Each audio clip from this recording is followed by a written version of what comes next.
Tantor Audio, a division of Recorded Books, presents The Formative Five, Fostering Grit, Empathy, and Other Success Skills Every Student Needs, by Thomas R. Hoerr. Narrated by Christopher Douyard. Publisher's Note: in this audio edition, you will hear references to figures and visual materials present in the print and ebook formats of the book. Introduction. Character is higher than intellect. Ralph Waldo Emerson. About a decade ago, I attended a conference for principals that changed how I think about the purpose of schools and the focus of my work. One of the speakers, James Honan of the Harvard Graduate School of Education, asked us to consider the following question: how do you know when your school is successful? We thought silently to ourselves for a moment before engaging in animated discussions at our tables. After a few minutes, we shared our responses with Honan, who wrote them down on a paper attached to a large easel. Unsurprisingly, answers included high test scores, strong graduation rates, good student attendance, and graduates being accepted at schools of their choice. Someone shouted out, "winning sports teams," to which a wise person replied, "How about winning sports teams where everyone plays?" eliciting lots of smiles and affirming nods. Another person suggested that a good mark of success would be going a week without the toilets getting clogged and with no school bus delays. Again, there were many smiles and nods. Others mentioned going a week with no discipline problems. Still others, going a week with productively involved parents. A couple of folks, myself included, mentioned the value of students being engaged in learning. When we were all done sharing, Honan spoke. "You're all missing the boat," he said. The room was silent. "These achievements are important," he continued, "but you should be asking yourselves whether your students are going to be productive and happy citizens at age 25, 45, and 65. What kinds of adults will they be? Will they be good spouses, good friends, and good parents? Will they be respectful and honest, and will they work to make the world a better place? Those are the qualities that we should be valuing and pursuing in our schools. And those are the measures of your school's effectiveness." Our challenges. Of course, Honan was right. We must teach students to read, write, and calculate, but that's only the beginning. Those goals should form the floor, not the ceiling, of their education. Our timeline is too short and our aspirations are too low if we limit our curriculum and pedagogical focus to tests, grades, and diplomas. We must step back and look at what's needed to achieve success in the real world, not just in school. Although it has not been a significant part of the dialogue among educators, the distinction between what is needed to succeed in school versus out of it is one that writers and leaders have talked about for some time. Among the implications of Tom Friedman's Flattened World, for example, is that our workers increasingly compete against people who live thousands of miles away in other countries, rendering traditional scholastic skills important, but insufficient. As Friedman put it more recently, thanks to the merger of and advances in globalization and the information technology revolution, every boss now has cheaper, easier access to more above-average software, automation, robotics, cheap labor, and cheap genius than ever before. We need to prepare our students to be adaptable and flexible to meet a future in which the only constant will be change. Friedman is not alone in expressing concern. There is a growing awareness that our graduates will need much more than mastery of the 3 R's to make it in the world. As Kay and Greenhill note, doing well in school no longer guarantees a lifelong job or career as it did for previous generations of Americans. Only people who have the knowledge and skills to negotiate constant changes and reinvent themselves for new situations will succeed. Paul Tough, referring to those who question the cognitive hypothesis of academic accomplishment being the singular key to success, says, What matters most in a child's development, they say, is not how much information we can stuff into her brain in the first few years. What matters instead is whether we are able to help her develop a very different set of qualities, a list that includes persistence, self-control, curiosity, conscientiousness, grit, and self-confidence. Henry Cloud makes a similar point in his 2006 book, Integrity. After describing the traditional skills that are commonly associated with leadership, he cites the greater importance of factors that are not generally considered part of school's curriculum or measured on scholastic tests. The qualities that determine good leaders, says Cloud, have little to do with IQ, talent, brains, education, training, or most of the other important components of success. Instead, they have to do with the other aspects of character functioning that we pay too little attention to in training people to be leaders and to be successful. The most important tool is the person and his or her makeup, and yet it seems to get the least amount of attention and work. Mostly, we focus on professional skills and knowledge instead. Similarly, Jensen cites research by the Carnegie Institute of Technology showing that 85% of your financial success is due to skills in human engineering, your personality, and ability to communicate, negotiate, and lead. Shockingly, only 15% is due to technical knowledge. As difficult as it is to transition from the cognitive hypothesis to a focus on success in life after graduation, we really have no other choice. Continuing to teach the same content does a disservice to our students. We cannot be deterred by fear from venturing into the non-scholastic realm.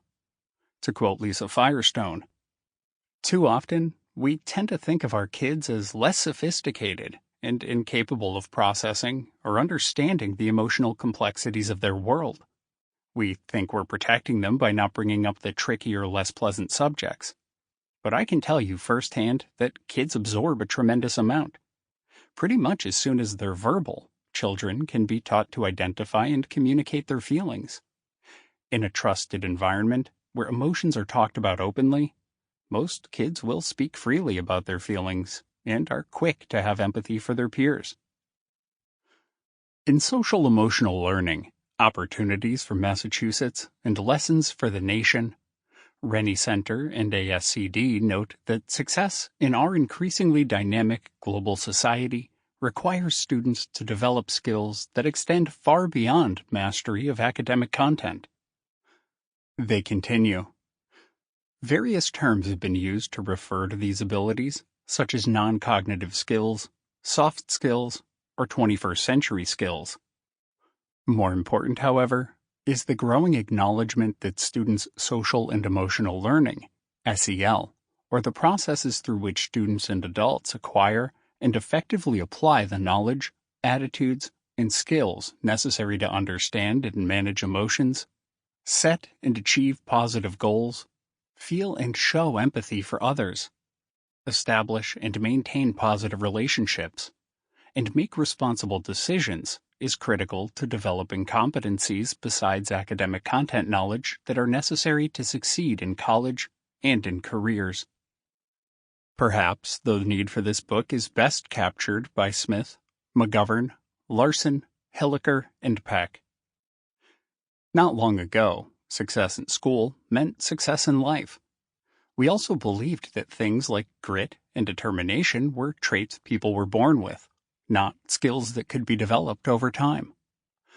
Over the past few decades, hard and soft sciences have produced an impressive body of evidence that teaches us two very new, very important things. First, that we can take our innate abilities and cultivate them, just like we build up muscle, dexterity, and language fluency. And secondly, that social and emotional skills matter just as much in determining life satisfaction and success as traditional intelligence. The use of the word skills here is intentional. These qualities are not only innate, they can be taught, and they can be learned. Our solution. Who you are is more important than what you know. To me, this phrase captures the priorities that we as educators must embrace. For years, I've cited it at faculty meetings, during back-to-school nights, and I refer to it in my weekly letters to parents. This isn't to denigrate scholastic knowledge or traditional learning in any way. Absolutely, students need to learn to read, write, and calculate. Rather, I repeat the phrase, who you are is more important than what you know, to make the sentiment an integral part of our school culture. And I believe that I've been successful. For example, the first page of students' New City School report cards is now devoted to sharing their progress on the personal intelligences: confidence, motivation, problem solving, responsibility, effort and work habits, appreciation for diversity, and teamwork. We also begin parent-teacher conferences by talking about student strengths and weaknesses in these areas. Of course, it hasn't always been easy. Investing time and energy in areas that may not lead to higher test scores or broadening the curriculum to include non-academic spheres of instruction can be an uphill struggle. At our school, some teachers struggle to focus their instruction and assessment on less measurable areas because they were trained to solely measure success, both the students' and their own, according to progress in the 3 R's. We spent time talking at faculty meetings, not just about how we would determine students' progress in the personal intelligences, but about why it was important to do so. The messages our graduates sent helped. They would talk about how valuable it was for them to appreciate and work with peers of different races and socioeconomic levels. Sometimes teachers would focus one of their professional goals on how to teach the personals. Our faculty also read books, typically during the summer, but occasionally as part of a committee's work, that reinforced the message: who you are is more important than what you know. Daniel Goleman's Emotional Intelligence was one of them, as was Melba Beale's Warriors Don't Cry. We read Beales's account of being one of the Little Rock Nine for what it had to reveal about our nation's racial consciousness and progress. But it was also a way to learn about and admire Beales's personal intelligences. As with some of our teachers, some of our students' parents also found it hard to accept a wider definition of our goals and broader focus of our efforts. During large meetings with parents, I found that one effective technique of addressing this was to begin by asking parents to think of successful people they know, making a point not to provide a definition of successful. I would give them a minute or so to think, and then ask them to talk in groups of 3 or 4. After a few more minutes, I would ask the parents how many of them used income as a measure of success. A small number of hands went up. Then I would ask how many used qualities related to personal intelligences as criteria instead. For example, working well with others, making a difference in the world, being good parents, spouses, and friends. And a forest of hands would go up. The characteristics you are using, I would say, are what we have listed on the first page of your students' report cards. We cannot stop with simply teaching students the 3 R's.